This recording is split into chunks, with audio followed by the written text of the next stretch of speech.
నమస్కారం వార్తల్లోకి స్వాగతం. ముందుగా ముఖ్యాంశాలు.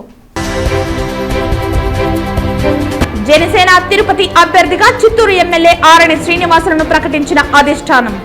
లోకల్ అభ్యర్థిని కాకుండా నాన్ లోకల్ అభ్యర్థిని ప్రకటిస్తే పని చేయలేమంటూ స్పష్టం చేసిన జనసేన తెలుగుదేశం నాయకులు. మెరుగైన ఫలితాలను ఇస్తున్న మొబైల్ హంట్ అప్లికేషన్ సేవలు. భారీగా మొబైల్ ఫోన్లు రికవరీ. 9వ విడతలో నెల రోజుల వ్యవధిలో మొబైల్ హంట్ ద్వారా 72 లక్షల రూపాయల విలువ గల 400 మొబైల్ ఫోన్లు రికవరీ. జిల్లా పోలీసు కార్యాలయంలో రికవరీ చేసిన మొబైల్ ఫోన్లను బాధితులకు అందజేసిన జిల్లా ఎస్పీ కృష్ణకాంత్ పటేల్. మార్క్స్ ఆశయాలను ప్రజల్లోకి తీసుకువెళ్లాలి. మార్క్స్ 141వ వర్ధంతిలో ఘనంగా నివాళులర్పించిన సిపిఎం నేతలు. వార్తల్లోని వివరాలు. మార్చి 14వ తేదీన జనసేన పార్టీ ఆవిర్భావ దినోత్సవ సందర్భంగా నగిరి నియోజకవర్గంలోని జనసేన పార్టీ కేంద్ర కార్యాలయం నందు జనసేన పార్టీ 11వ ఆవిర్భావ దినోత్సవ వేడుకలు నగిరి మండల అధ్యక్షులు దేవ ఆధ్వర్యంలో జరుపుకోవడం జరిగింది. ఈ కార్యక్రమానికి ముఖ్య అతిథులుగా జనసేన పార్టీ నగిరి నియోజకవర్గ సమన్వయకర్త మెరుపుల మహేష్, మండల అధ్యక్షులు ఉపేంద్ర, స్వామినాథన్, జగదీష్, మునిశేఖర్, వెంకటముని, శివలింగం, తెలుగుదేశం పార్టీ సీనియర్ నాయకులు, మాజీ రూరల్ బ్యాంక్ అధ్యక్షులు సురేష్, చిత్తూరు జిల్లా టీఎన్టీయూసీ అధికార ప్రతినిధి జ్యోతినాయుడు, పట్టణ అధ్యక్షులు రమేష్ మరియు జనసేన పార్టీ మండల నాయకులు నవీన్, గిరి, రూపేష్, శివ, చిరంజీవి కార్యకర్తలు హాజరయ్యారు. పార్టీ పెట్టి 10 సంవత్సరాలైనా పార్టీ ఆఫీస్ పెట్టుకొని ఒక జెండా ఆవిష్కరణ చేయడానికి 10 సంవత్సరాలు పట్టిందంటే ఎంత కళ్యాణ్ గారు 25 సంవత్సరాల ప్రయాణం అని చెప్పారు. సో 25 సంవత్సరాల ప్రయాణంలో మనకు 10 సంవత్సరాలు ఎంత ఓపికగా ఉన్నామనేది ఇక్కడ తెలుస్తుంది. ఈరోజు మన ఈ ప్రోగ్రాంకి ముఖ్యంగా తెలుగుదేశం నాయకులు, బీజేపీ నాయకులు కూడా రావడం చాలా చాలా సంతోషంగా ఉంది. కూటమి అనేది గ్రౌండ్ స్థాయిలో ఎప్పుడైతే బలపడుతుందో అక్కడ స్థానిక నాయకులు అలా ఎప్పుడైతే అక్కడున్న స్థానిక జనసేన వాళ్ళతో బీజేపీ వాళ్ళతో ఎప్పుడైతే కలుపుకోగలుగుతారో సో ఖచ్చితంగా అక్కడ సక్సెస్ అనేది చాలా బాగుంటుంది. సో లక్కీగా నగిరి నియోజకవర్గంలో పొత్తు ప్రకటించినప్పటి నుంచి కూడా మనందరం కూడా చాలా జాగ్రత్తగా తెలుగుదేశం పార్టీ వాళ్ళతో ప్రయాణం చేస్తున్నాం. ఆయనకి ఎంత పట్టు ఉంటే, ఎంత కార్యాచరణ ఉంటే ఈ ముగ్గురిని ఒకటిగా కలిపి ఈ రాష్ట్రంలో మళ్ళా తెలుగుదేశం పార్టీ రావాలని కంకణ కలిగినటువంటి ఏకైక నాయకుడికి ప్రత్యేక ధన్యవాదాలు తెలియజేస్తూ మీకు అందరూ కూడా జనసేన తిరుపతి అభ్యర్థిగా చిత్తూరు ఎమ్మెల్యే ఆరణి శ్రీనివాసులను అధిష్టానం ప్రకటించడంతో జనసేన తెదేపా నాయకులు నాన్ లోకల్ అభ్యర్థిని ప్రకటిస్తే సహకరించేది లేదంటూ ఎన్నికల్లో పనిచేయమంటూ స్పష్టం చేశారు. తిరుపతిలో అత్యవసరంగా సమావేశమైన తెదేపా జనసేన నాయకులు నాన్ లోకల్ అభ్యర్థిని ప్రకటిస్తే సహించేదే లేదంటూ ప్రతిజ్ఞ చేశారు. జనసేనాని అభ్యర్థి ఎంపికపై పునరాలోచన చేయాలంటూ సూచనలిచ్చారు. లోకల్ అభ్యర్థి కాకపోతే ఎన్నికల్లో పనిచేయలేమంటూ జనసేన తెదేపా నాయకులు స్పష్టం చేశారు. లోకల్కి మేమంతా లోకలే కదా, లోకల్ అంతే. ఇక్కడ ఎవరికైనా సీట్ జనసేనలో పవన్ కళ్యాణ్ గారు పోటీ చేయాలి, లేదంటే లోకల్ అభ్యర్థి హైవే సర్వీస్ పెట్టి ఇవ్వండి. అంతేగాని అతను తిరుపతి 4 వార్డులు ఇస్తే ఇబ్బంది అవుతుంది మాకు. Thank you. తెలుగుదేశం పార్టీ జాతీయ అధ్యక్షులు చంద్రబాబు నాయుడు గురువారం ఎమ్మెల్యే అభ్యర్థుల జాబితాలో చంద్రగిరి నియోజకవర్గ తెలుగుదేశం పార్టీ ఎమ్మెల్యే అభ్యర్థిగా పులివర్తి నానిని ప్రకటించడంతో ఆ పార్టీ నాయకులు సంబరాలు చేసుకున్నారు. రామచంద్రపురం మండల ప్రధాన కోడెలియందు గురువారం తెలుగుదేశం పార్టీ జాతీయ అధ్యక్షులు చంద్రబాబు నాయుడు ఎమ్మెల్యేల అభ్యర్థులు 2వ జాబితాలో చంద్రగిరి నియోజకవర్గ ఎమ్మెల్యే అభ్యర్థిగా పులివర్తి నానిని ప్రకటించడంతో బాణసంచా కాలుస్తూ స్వీట్లు పంచిపెట్టుకుని సంబరాలు చేసుకున్నారు. ఈ సందర్భంగా తిరుమలరెడ్డి మాట్లాడుతూ గత 7 సంవత్సరాలుగా చంద్రగిరి నియోజకవర్గంలో పులివర్తి నాని అలుపెరగని పోరాటం చేస్తున్నారని అన్నారు. మా పార్టీ నాయకులు అందరూ కష్టపడి వచ్చే సార్వత్రిక ఎన్నికల్లో ముఖ్యమంత్రిగా చంద్రబాబు నాయుడును, ఎమ్మెల్యేగా పులివర్తి నానిని అఖండ మెజారిటీతో గెలిపించుకుంటామన్నారు. ఈ కార్యక్రమంలో మండల సీనియర్ నాయకులు జనార్దన్ చౌదరి, ఆ పార్టీ నాయకులు, కార్యకర్తలు పెద్ద ఎత్తున పాల్గొన్నారు.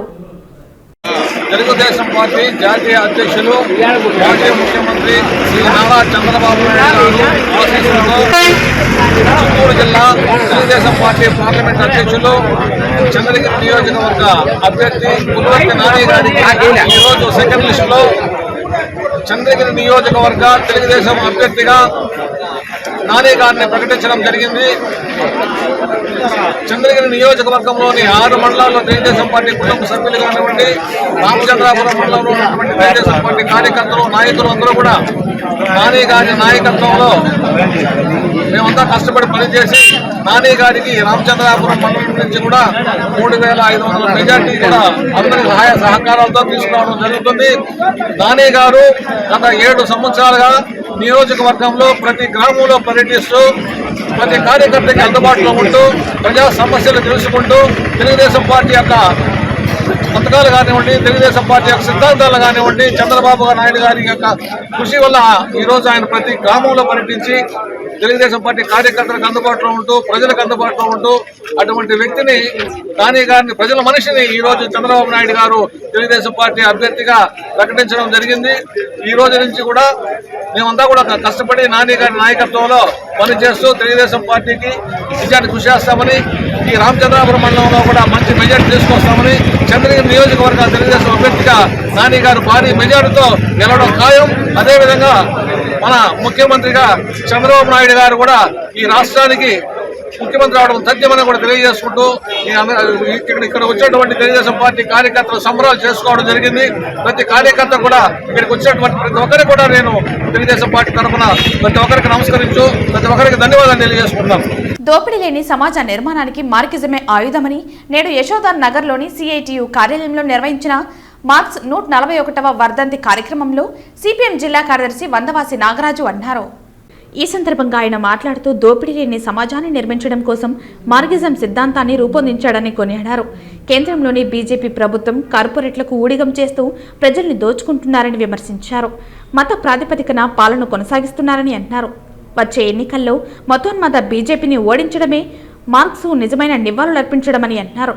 ఈ కార్యక్రమంలో సిపిఎం జిల్లా కార్యదర్శి వర్గ సభ్యులు కందారపు మురళి, సిపిఎం నగర కార్యదర్శి సుబ్రహ్మణ్యం, నగర కార్యదర్శి వర్గ సభ్యులు వేణుగోపాల్, నేతలు రవి, వెంకటప్ప తదితరులు పాల్గొన్నారు.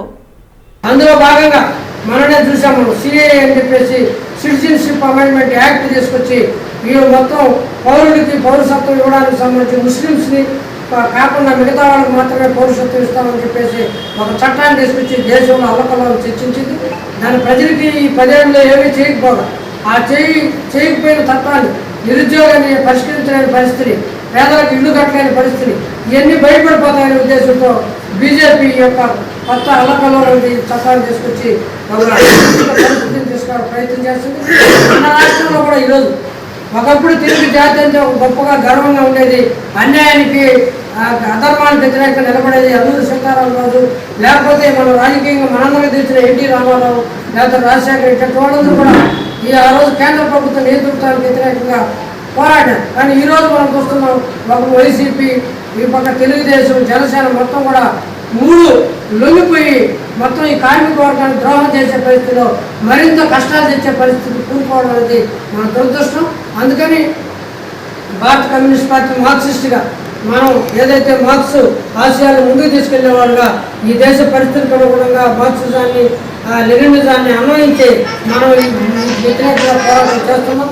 ఆ రూపంలో ఈరోజు కార్మిక వర్గాన్ని ప్రోత్సాహం కోసం వెసులుబాటుగా కేరళ ప్రభుత్వం ఈరోజు ఎర్రజెండా పాలన ఒక ఆదర్శవంతమైన అన్ని రకాల్లో సాగుతూ ఉంది. ఆ రూపంలో మనం మార్క్స్ యొక్క సిద్ధాంతాన్ని భారతదేశ పరిస్థితులకు అనుగుణంగా అమలు చేయడానికి మనం గట్టిగా ప్రయత్నం చేశాం. ఈ ప్రయత్నంలో ఎక్కడో మన కార్మిక వర్గంలో నాయకులు అందరూ కూడా కలిసి రావాలి, కృషి చేయాల్సిన అవసరం ఉంది. ఆ రకంగా రాబోయే ఎన్నికల్లో ఈ మతోన్మాద దుర్మార్గమైన కార్పొరేట్కి అమ్ముడుపోయిన బీజేపీ, ఆర్ఎస్ఎస్ వీటిని ఓడించడానికి మనం అందరం కూడా కంకణబద్ధం అయినప్పుడే కార్ల్ మార్క్స్కి నిజమైన నివాళులు అని చెప్పేసి తెలియజేస్తూ మీరు ఇచ్చిన అవకాశానికి ధన్యవాదాలు తెలియజేస్తాం. ఢిల్లీ రామ్లీలా మైదానంలో రైతులు చేస్తున్న ఆందోళనకు మద్దతుగా శ్రీకాళహస్తి పట్టణంలో వామపక్ష పార్టీలు నిరసన కార్యక్రమాన్ని చేపట్టారు. ఈ కార్యక్రమంలో ముఖ్య అతిథిగా సిపిఐ పార్టీ తిరుపతి జిల్లా సెక్రటరీ మురళి పాల్గొన్నారు. ఇవాళ దేశంలో ఉన్నటువంటి నరేంద్ర మోడీ రెండోసారి అధికారం వచ్చిన తర్వాత నల్ల చట్టాలని ఇవాళ అనేకమైనటువంటి పోరాటాలు చేసి కార్మిక వర్గం సాధించుకున్నటువంటి చట్టాలన్నీ కూడా 4 లేబర్ కోడ్లుగా పెడతా ఉన్నారు. ఆ లేబర్ కోడ్లు 4 లేబర్ కోడ్లు రద్దు చేసి కార్మికుల హక్కులు కాపాడాలని చెప్పేసి ఈ దేశంలో ఉన్నటువంటి ప్రభుత్వ ఆస్తులన్నీ కూడా ప్రైవేటీకరణ చేస్తూ ఉన్నారు. ఇవాళ ఎయిర్పోర్ట్సు, ఇవాళ దేశంలో ఉన్నటువంటి విశాఖ రాష్ట్రంలో ఉన్నటువంటి శాఖ ఉక్కు, దేశంలో ఉన్నటువంటి అన్ని సంస్థలన్నీ కూడా ప్రైవేటీకరణ చేస్తూ ఉన్నారు. దీనికి వ్యతిరేకంగా ఈరోజు చలో ఢిల్లీ కార్యక్రమం నిర్వహించడం జరిగింది. ఇవాళ ఢిల్లీలో పెద్ద ఎత్తున యంత్రమంత్రం పార్లమెంటు దగ్గర పెద్ద ఎత్తున అన్ని రైతు సంఘాలు, కార్మిక సంఘాలు, వ్యవసాయ కార్మికులు, అదేవిధంగా ఏఎస్ఎఫ్, ఏవైఎఫ్, యువజన సంఘాలు, యువకులు, సిపిఐ, సిపిఎం, వామపక్ష పార్టీలు అన్నీ కూడా కలిసి ఇవాళ అక్కడ ఆందోళన చేస్తూ ఉన్నారు. వారికి మద్దతుగా ఇవాళ దేశవ్యాప్తంగా వామపక్ష పార్టీలు, యువజన సంఘాలు అన్నీ కూడా కలిసి ఇవాళ ఇక్కడ పోరాటానికి మద్దతుగా తెలియజేస్తాము. తక్షణమే బీజేపీ ప్రభుత్వం వాళ్ళు ఏదైతే గతంలో హామీ ఇచ్చారో అమలు చేయాలని చెప్పేసి సిపిఐగా డిమాండ్ చేస్తాము. రైల్వే రంగాన్ని, ఎయిర్పోర్ట్ రంగాన్ని ఈరోజు ప్రభుత్వ రంగ సంస్థలన్నిటి కూడా అమ్మేయడం జరుగుతూ ఉంది. మీకు అందరికీ తెలుసు, ధరలు విపరీతంగా పెరిగాయి. ఎందుకు ఈ విధంగా ధరలు పెరుగుతున్నాయి? పెట్రోల్, డీజిల్ ధరలు విపరీతంగా పెంచింది బీజేపీ. ఈ బీజేపీ అధికారం వచ్చిన తర్వాత 10 సంవత్సరాలలో, గతంలో 50 సంవత్సరాలలో పెంచినటువంటి ధరలు ఈ 10 సంవత్సరాలలో పెరిగాయి. సామాన్య ప్రజలు బ్రతికే పరిస్థితి లేదు. ఈరోజు 540 దేశంలో ఉన్నటువంటి అన్ని సంఘాలు ఢిల్లీలో పెద్ద ఎత్తున నిరసన కార్యక్రమం జరుగుతూ ఉంది. దానికి మద్దతుగా కార్యదర్శులు మనం కూడా ఇక్కడ చేస్తూ ఉన్నాం. ఈరోజు కార్మికులు, రైతులు, విద్యార్థులు, యువకులు, యువజనులు, మహిళలు అందరూ ఒకరు కాదు ప్రతి ఒక్కరు కూడా ఈరోజు బీజేపీ విధానాల్ని వ్యతిరేకిస్తున్నారు. అందులో భాగంగా ఈరోజు బీజేపీ విధానాలను ఎండగట్టాలంటే రాబోయే ఎన్నికల్లో ఈ బీజేపీని దేశంలో ఏ రాష్ట్రంలో కానీ ఎక్కడ కూడా గెలవలేకుండా ఓడించాలని చెప్పి అన్ని సంఘాల తరఫున డిమాండ్ చేస్తున్నాం. ముఖ్యంగా ఈరోజు స్వామినాథన్ కమిషన్ సిఫార్సులను అమలు చేయాలి, రైతులను ఆదుకోవాలి, పండిన పంటలకు గిట్టుబాటు ధర కల్పించాలి, ఇచ్చినటువంటి వాగ్దానం ప్రకారం రైతాంగ చట్టాలన్నింటినీ రద్దు చేయాలని చెప్పి ఈ సందర్భంగా డిమాండ్ చేస్తూ సెలవు. నమస్కారం. చిత్తూరు జిల్లా కుప్పంలో టీడీపీ ప్రచార రథాలను ఎమ్మెల్సీ శ్రీకాంత్ ప్రారంభించారు. అనంతరం ఆయన ప్రచార రథాన్ని నడిపారు. రాబోయే ఎన్నికల్లో కుప్పంలో చంద్రబాబుకు 1,00,000 ఓట్ల మెజారిటీయే లక్ష్యంగా ప్రతి ఒక్కరూ కృషి చేయాలని సూచించారు. ఈ కార్యక్రమంలో టీడీపీ నేతలు మరియు తదితరులు పాల్గొన్నారు. తిరుపతి జిల్లాలో సెల్ ఫోన్ పోగొట్టుకున్న వారి కోసం ప్రత్యేకంగా తిరుపతి జిల్లా పోలీసు వారు ఫిబ్రవరి 2023లో మొబైల్ హంట్ అప్లికేషన్ సేవలను ఏర్పాటు చేశారు. 9వ విడతలో నెల రోజుల వ్యవధిలోని రికవరీ చేసిన 72 లక్షల విలువ గల సుమారు 400 మొబైల్ ఫోన్లను తిరుపతి జిల్లా ఎస్పీ కృష్ణకాంత్ పటేల్ వివరాలను వెల్లడించి బాధితులకు మొబైల్ ఫోన్లను అందజేశారు. ప్రస్తుతం 9వ విడతలో నెల రోజుల వ్యవధిలోనే రికవరీ చేసిన 400 మొబైల్ ఫోన్లను ఎస్పీ కార్యాలయం నందు జరిగిన పత్రికా సమావేశం నందు జిల్లా ఎస్పీ కృష్ణకాంత్ పటేల్ వివరాలను వెల్లడించి బాధితులకు మొబైల్ ఫోన్లను అందజేశారు. ఈ సందర్భంగా జిల్లా ఎస్పీ మాట్లాడుతూ ఇప్పటి వరకు మొబైల్ హంట్ అప్లికేషన్ ద్వారా 9 విడతలకు గాను మొత్తం 5,45,40,000 విలువ గల 3,030 మొబైల్ ఫోన్లు రికవరీ చేసి బాధితులకు అప్పగించడం జరిగిందన్నారు.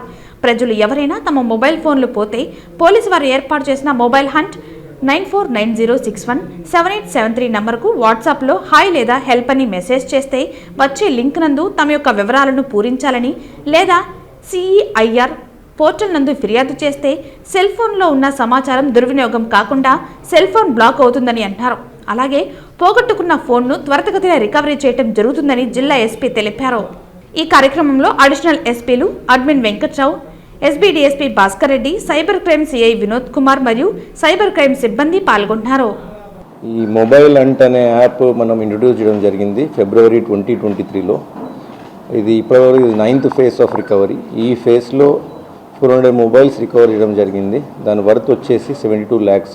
Average price of each mobile వచ్చేసి 18,000 వరకు ఉంటుంది.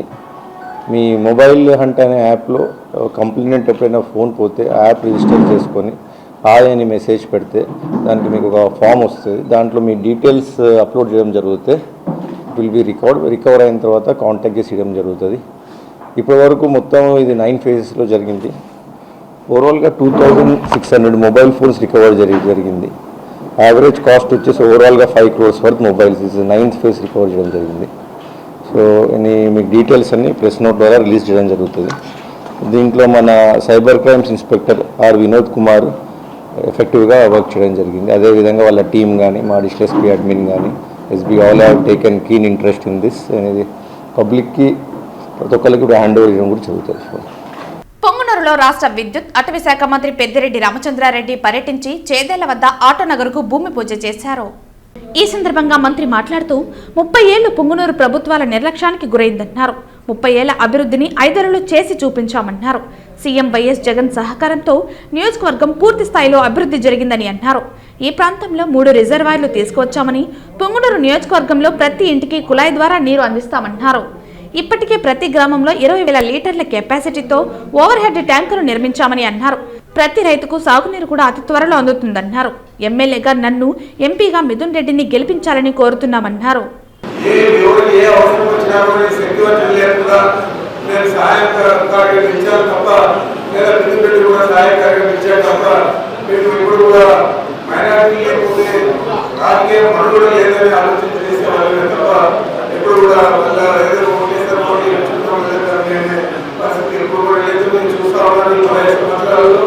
రాబోయే రోజుల్లో ఇంకా పట్టుదలగా పనిచేస్తామని చెప్పి మీ అందరికీ కూడా నేను హామీ ఇచ్చలే కాకుండా చేసి చూపిస్తానని కూడా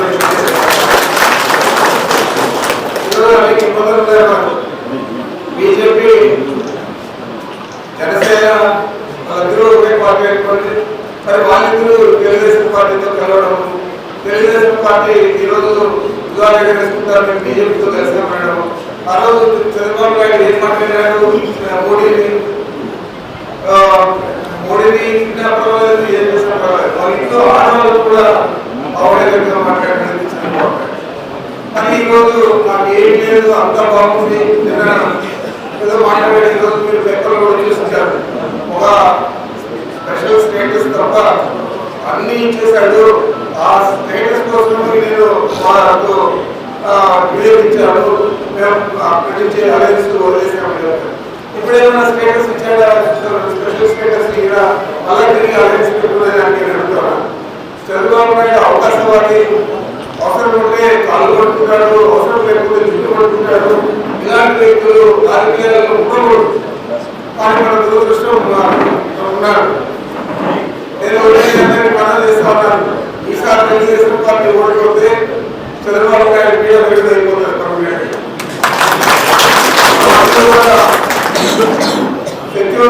కూడా ఆ ఓటేసి సాగలేకపోకుండా మన మంత్రిని మన పార్టీ వైపు కనిపించి మనకు మద్దతు తెలిపే విధంగా పనిచేయాలని చెప్పి నేను సోదరులందరినీ కూడా కోరుకుంటున్నాను. రామచంద్రాపురం అనుపల్లి పంచాయతీ నెమలగుంటపల్లిలో ఎన్నో సంవత్సరాలుగా ఎదురుచూస్తున్న తాగునీటి కళ నేడు చెవిరెడ్డి ధ్యానేష్ రెడ్డి ప్రారంభించడంతో ఆ గ్రామస్తులు ఎంతో ఆనందం వ్యక్తం చేశారు. రామచంద్రాపురం మండలంలో గత 5 సంవత్సరాలుగా ప్రభుత్వ తుడా నిధులతో నిర్మించిన అభివృద్ధి పనులను 4వ రోజు అనుపల్లి పంచాయతీలో చెవిరెడ్డి ధ్యానేష్ ప్రారంభించారు. ఈ సందర్భంగా మండల వైసీపీ కోఆర్డినేటర్ ఎద్దుల చంద్రశేఖర్ రెడ్డి మాట్లాడుతూ, గత 4 రోజుల్లో మండల వ్యాప్తంగా తిరుగుతూ ఉంటే ఏ ప్రభుత్వంలో లేనిది గత 5 సంవత్సరాలుగా స్థానిక ఎమ్మెల్యే చెవిరెడ్డి భాస్కర్ రెడ్డి చేసిన అభివృద్ధి ఎక్కడ చూసినా కనబడుతోందన్నారు. మరింత అభివృద్ధి చెందాలంటే మరోసారి జగన్మోహన్ రెడ్డి ముఖ్యమంత్రిగా, చెవిరెడ్డి మోహిత్ రెడ్డి ఎమ్మెల్యేగా గెలిపించాలన్నారు. తమ గ్రామాలలో తాగునీటి కోసం పొలాల వెంబడి తిరుగుతూ ఉంటామని, ఎంతో మంది రాజకీయ నాయకులకు మొరపెట్టుకున్నా ఆలకించిన నాయకులు ఎవరూ లేరని అన్నారు. అయితే ఈ ప్రభుత్వంలో ఎమ్మెల్యే చెవిరెడ్డి భాస్కర్ రెడ్డి చొరవతో చెవిరెడ్డి మోహిత్ రెడ్డి తాగునీటి కోసం తమ గ్రామంలో బోరులో నీరు లేకున్నా దూర ప్రాంతంలో బోరు వేసి పైపు లైన్ ద్వారా గ్రామానికి ఈరోజు తాగునీరు రావడంతో మా కల నెరవేరిందని అన్నారు. ఈ కార్యక్రమంలో ఎంపీపీ బ్రహ్మానందరెడ్డి, ఆ పార్టీ నాయకులు, కార్యకర్తలు పెద్ద ఎత్తున పాల్గొన్నారు. ఆ జగనన్న కాలనీలు కూడా ఎట్లుందంటే ఒక టౌన్షిప్ లాగా 30 అడుగులు ఇంటర్నల్ స్ట్రీట్స్ కానీ అప్రోచ్ రోడ్లు 40 అడుగులతో మనం నిర్మించడం, భవిష్యత్తులో ఒక టౌన్షిప్ లాగా తయారు చేయడం చేసుకోవడం కూడా మన పంచాయతీలో కూడా చూస్తున్నాం. అదే కాకుండా ఏ గ్రామం హ్యాబిటేషన్లో కూడా వదలకుండా వాళ్ళ అవసరానికి మనం ఏదైతే సమస్యలు అన్నీ కూడా ఈ 5 సంవత్సరాల మ్యాక్సిమం సమస్యలు అంటే వస్తుంటాయి. 90% ఈ రోజుకి మనం ప్రజల యొక్క కోరికలు తగ్గట్టుగా పనులు చేపట్టి దాని యొక్క సాధనలోకి కూడా తీసుకురావడం జరిగింది. ఈ విధంగా మనకు సహకరించిన మన ఎమ్మెల్యే గారికి కానీ కాబోయే ఎమ్మెల్యే గారికి మనకి ఎంత తోడ్పాటు అందించారు. మన ముఖ్యమంత్రి గారు ప్రతి కుటుంబానికి కూడా ఏదో ఒక రూపంలో సంక్షేమ రూపంలో సహాయం చేయడం జరిగింది. ఇంత అభివృద్ధి చేసి మనల్ని ఇంతగా ఆదుకున్న వాళ్ళకి ఖచ్చితంగా మనం అందరూ కూడా గతంలో కన్నా ఎక్కువగా మనం ఓటు రూపంలో ఇచ్చి వాళ్ళ యొక్క గెలుపుకు మనం ముందుండాలని నియోజకవర్గంలో మన పంచాయతీ తరఫున తెలియజేస్తూ నాకు ఈ అవకాశం అందరి కూడా ధన్యవాదాలు. ఎమ్మెల్యే చెవిరెడ్డి భాస్కర్ రెడ్డి గారు కుమారుడు మోహిత్ రెడ్డి మాకు తాగునీటి సమస్యని క్లియర్ చేశారు. మాకు 1.5 కిలోమీటర్ దూరంలో ఉన్న తాగునీటిని ఇప్పుడు మా ఇంటి వద్దకే మేము బిందెత్తి పట్టుకునే విధంగా ఇంట్లోకే వాటర్ వచ్చేసాం విధంగా స్థానిక నాయకులు మరియు కార్యకర్తలందరూ కలిసి మా ప్రాబ్లం ని క్లియర్ చేశారు. జగడానికి మరియు చెవిరెడ్డి భాస్కర్ రెడ్డి గారికి మరియు మోహిత్ రెడ్డి గారికి హర్షవర్ధన్ రెడ్డి గారికి వాళ్ళ కుటుంబంలో మా ధన్యవాదాలు. తిరుమల శ్రీవారిని పలువురు ప్రముఖులు దర్శించుకుని మొక్కులు చెల్లించుకున్నారు. తిరుమల శ్రీవారిని ఈ రోజు ఉదయం నైవేద్య విరామ సమయంలో తెలంగాణ ఎమ్మెల్సీ సత్యవతి, తెలంగాణ ఎమ్మెల్యేలు అనిరుద్ రెడ్డి, రాజేశ్వర్ కృష్ణారెడ్డి వేరువేరుగా దర్శించుకున్నారు.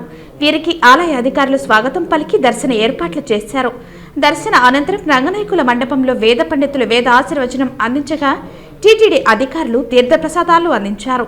ఆలయం వెలుపల ఎమ్మెల్యేలు మాట్లాడుతూ రాహుల్ గాంధీని ప్రధానమంత్రిని చేయాలని స్వామివారిని ప్రార్థించామన్నారు. తెలంగాణలో బీఆర్ఎస్ పార్టీని ఏ విధంగా ఓడించామో అదేవిధంగా బీజేపీ పార్టీని కూడా ఓడించి కేంద్రంలో కాంగ్రెస్ పార్టీ గెలిచే విధంగా ఎమ్మెల్యేలు, ఎంపీలు కృషి చేస్తామని తెలిపారు. ఆంధ్రప్రదేశ్లో షర్మిల పార్టీ ప్రెసిడెంట్గా ఉన్నారని ఇక్కడ కూడా కాంగ్రెస్ ఎమ్మెల్యేలు గెలవాలని స్వామివారిని కోరుకుందామన్నారు. రాజేశ్వర్ రెడ్డి మాట్లాడుతూ స్వామివారి దర్శనం బాగా జరిగిందని, రాష్ట్ర ప్రజలు బాగుండాలని స్వామివారిని ప్రార్థించామన్నారు. తెలంగాణ ముఖ్యమంత్రి రేవంత్ రెడ్డి ఇచ్చిన 6 హామీలను నెరవేర్చే విధంగా కృషి చేస్తున్నామని తెలిపారు. కాంగ్రెస్ పార్టీ రాహుల్ గాంధీ గారు ప్రైమ్ మినిస్టర్ కావాలని చెప్పి ఈరోజు నేను మా నాగర్ కర్నూలు ఎమ్మెల్యే రాజేష్ రెడ్డి గారు ఇక్కడికి దేవుని దర్శనం చేసుకోవడం జరిగింది. తెలంగాణలో ఎట్లయితే బీఆర్ఎస్ని బొందబెట్టినామో ఇప్పుడు బీజేపీని కూడా బొందబెట్టాలని చెప్పేసి మేమందరము కాంగ్రెస్ పార్టీని గెలిపించుకునేదానికి కృషి చేస్తామని చెప్పి తెలియజేస్తున్నాం. మాది ఓన్లీ ఎంపీ ఎలక్షన్స్ ఉంది, మీకు ఇక్కడ ఆంధ్ర 2 ఉన్నాయి కదా. ఇక్కడ కూడా కాంగ్రెస్ పార్టీ షర్మిలమ్మ ఉన్నది. షర్మిలమ్మ పిసిసి ప్రెసిడెంట్ ఇక్కడ ఆంధ్రలో. ఇక్కడ కూడా కాంగ్రెస్ ఎమ్మెల్యేలు గెలవాలని చెప్పి మేము కోరుకుంటున్నాం. రాబోయే ఎంపీ ఎలక్షన్లో అదేవిధంగా మా మహబూబ్ నగర్ ఉమ్మడి జిల్లాలో ఎమ్మెల్సీ ఎలక్షన్ జరుగుతున్న సందర్భంగా దేవుని ఆశీర్వాదాలు తప్పకుండా మా రాష్ట్రం పైన ఉండాలి. రేవంత్ రెడ్డి గారు చేసే మంచి పనులు 6 గ్యారంటీలు ప్రతి ఒక్క మనిషికి అమలు కావాలని కోరుకుంటూ ఆ దేవుని కోరుకుంటూ శ్రీవారు తప్పకుండా మా మీద ఆశీర్వాదాలు కురిపించి తప్పకుండా మా ప్రజలను చల్లగా చూడాలని కోరుకుంటూ ఈరోజు తిరుపతికి మా మిత్రులు తోటి శాసనసభ్యులు అనిరుద్ రెడ్డి గారితో రావడం జరిగింది. దర్శనం చాలా అద్భుతంగా జరిగింది. కాబట్టి తప్పకుండా దేవుని ఆశీర్వాదాలు మా ఒక నియోజకవర్గంలో మా ఒక జిల్లాల పైన మా ప్రజల పైన ఉంటుందని మనసారా కోరుకుంటూ ఈరోజు దేవుని దైవమే మా పాలమూరు జిల్లాను ఉమ్మడి పాలమూరు జిల్లాను కాపాడుతుందని కోరుకుంటున్నాను. వార్తలు ముగించే ముందు ముఖ్యాంశాలు మరోసారి. జనసేన తిరుపతి అభ్యర్థిగా చిత్తూరు ఎమ్మెల్యే ఆరణి శ్రీనివాసులను ప్రకటించిన అధిష్టానం. లోకల్ అభ్యర్థిని కాకుండా నాన్ లోకల్ అభ్యర్థిని ప్రకటిస్తే పని చేయలేమంటూ స్పష్టం చేసిన జనసేన తెలుగుదేశం నాయకులు. మెరుగైన ఫలితాలను ఇస్తున్న మొబైల్ హంట్ అప్లికేషన్ సేవలు. భారీగా మొబైల్ ఫోన్లు రికవరీ. 9వ విడతలో నెల రోజుల వ్యవధిలో మొబైల్ హంట్ ద్వారా 72 లక్షల రూపాయల విలువ గల 400 మొబైల్ ఫోన్లు రికవరీ. జిల్లా పోలీసు కార్యాలయంలో రికవరీ చేసిన మొబైల్ ఫోన్లను బాధితులకు అందజేసిన జిల్లా ఎస్పీ కృష్ణకాంత్ పటేల్. మార్క్స్ ఆశయాలను ప్రజల్లోకి తీసుకువెళ్లాలి. మార్క్స్ 141వ వర్ధంతిలో ఘనంగా నివాళులర్పించిన సిపిఎం నేతలు. ఈ వార్తలు ఇంతటితో సమాప్తం. తిరిగి వార్తల్లో మళ్ళీ కలుద్దాం. అంతవరకు సెలవు. నమస్కారం.